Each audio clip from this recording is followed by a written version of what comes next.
Kings TV. So today we've got the Funko Pop Chase variants. We're gonna go ahead and explain to you guys today why these are so hard to find in the wild and why they're so valuable. Naturally, if they're hard to find, they're rare, that means, you know, they're a little bit more expensive. And we're gonna also tell you exactly where to find some of these values so that if you do want to buy one and, you know, add one to your collection, you'll exactly know what they're worth or what they're going for in the market. And yeah, so let's take a look. All right, so let's start with what is a chase. Well, a chase is, well, you'll get to see right here on the sticker, it says chase. And usually these guys are very, very hard to find. They do have some differences compared to the common ones that you'll find, because you can find this Joker, you can find this Flash, and you can find this Smog. But there are some slight differences that really make them, you know, extra hard to find and super collectible. Other than the sticker, what makes a chase? Well, it's the paint colors that's usually slightly different. In the Smog, for example, you'll find that his eyes are yellow and not black, right? So that right there is, you know, the reason why this guy's a chase.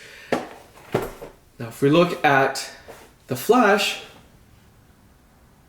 what makes this Flash a chase? Well, it's because he's metallic. So his entire color here is metallic color, and yeah, you'll notice that it's a little bit of a matte color, which is really cool finish. I really like this guy right here. And we have the Joker. This was a very, very lucky find indeed. He is metallic as well, so let the camera focus in here for you. And yeah, so he's, again, that metallic color and paint definition that is different from the original and more common Joker that you'll find out there.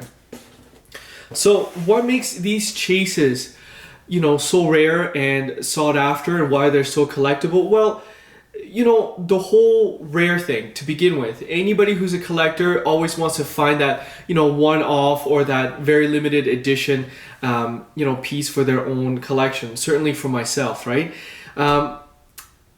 You know, I'm on the fence whether I want to keep these or not for myself. Even though I am a collector, it's just, you know, I really don't have any attachment to, say, Joker, Flash, or Smog specifically. I would much rather have, say, a different type of chase. The Batgirl. Batgirl is super unique. The Batgirl is very, very hard to find. She's also retired, so finding one of those, good luck. But yeah, that's pretty much the only chase I would want personally for now anyways. Why are they hard to find? Well, Funko, when they make these Funko Pops and when they make these pops from the factory, they will insert one of these chases in a totally random box of 6. So they call that a master box. And you'll find those. I don't really have a statistics on how hard it really is to find. I have no idea. I heard anything from 1 out of 36 boxes you'll find, so 6 times 30, so 6 times 36, so there's 6 pieces inside 36 box per box, so times that by 36. You get the idea. It's quite a bit. So the percentage of finding one of these is pretty rare. The other reason why it's fairly hard to find in the stores is because a lot of the store employees, for example, will actually know when they unbox you know, their inventory that a chase is super rare. So, you know, some of them might save it for themselves, or, you know, might want to sell it off, or if it is a independent comic store or toy store, they'll probably keep it for themselves and sell it for what it's, you know, really worth. If you're lucky enough to find one in the wild, grab one, please. Sometimes you'll find them at, you know, your local retail for anywhere from $12 to $15 up to $20 depending on the size of the pop. And if you do, keep it. That's just amazing. Unless you want to make some money off of it, then whatever. But these are really hard to find, and like I said, they're super collected. Like, people just really want these all the time. You'll find that chases go for upwards of sometimes 200 US on eBay plus shipping and everything else. So some of the chase variants that exist out there are, you have the Joker, you have the Flash, you will have Robin, you will have Batman number 01, you will also have Batgirl if you can find her. You can have other, obviously more than just DCs. You can have, well, I guess you can get Wonder Woman as well. And you can get the Hobbit. There's a huge selection of chases out there, but they're really hard to find, like I said. So if you have a favorite character, look them up on Google and you'll be able to see if that particular character comes in a chase variant, and if it does, good luck hunting. We wish you all the best. And of course, how do you price these? Well, with everything that's pop, it's, you know, it's market value, right? I mean, it's just like homes. You know, the market will dictate exactly what these things will go for. I hate to say it, but that's just how collectibles really go. Because if they're sought after, that's just a simple supply and demand kind of theory in economics. And, you know, you can't really help that as a collector. That's just kind of how it is, unfortunately. But if you really want to check out the prices and what they kind of go for and what they're based on, there's something called the Pop Price Guide. Now, if you're ever wondering what your pop is really worth, check it out. We'll put the link right below here and check it out. And you can just click on it and then go and search whatever, you know, character or pop that you feel you want to check out the price on.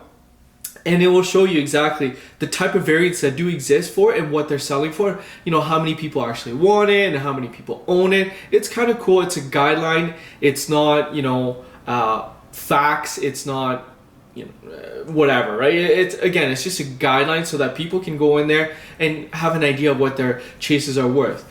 I know that the Joker will sit at upwards of $200 US on eBay. The Flash will sit about around there as well. Small Kill sitting around about 100, 150 US, depending who you get. But some of the really hard to find chases can go for upwards of, oh gosh, Batgirl, I've seen her for well over $500 or $600 US. She's very hard to find. So yeah, so that's pretty much it when it comes to chase, guys. That's all there is. I just wanted to do a quick educational video for you, and hopefully you guys enjoyed it. If you did, click on like and subscribe to our channel. We've got tons of new content coming up all the time. Yeah, I know it's DC and stuff, but you know, I gotta support my cat, right? I'm an Iron Man guy, but you know, this is comfy. It's cold out there today, so whatever. But yeah, follow us on Instagram at Funko Kings. Follow us on Facebook on Funko Kings again. And of course, our website, funkokings.com, to find all the coolest exclusives. And maybe if you're lucky, maybe we'll decide to put these up on for sale. But yeah, in the meantime, peace out. Cheers.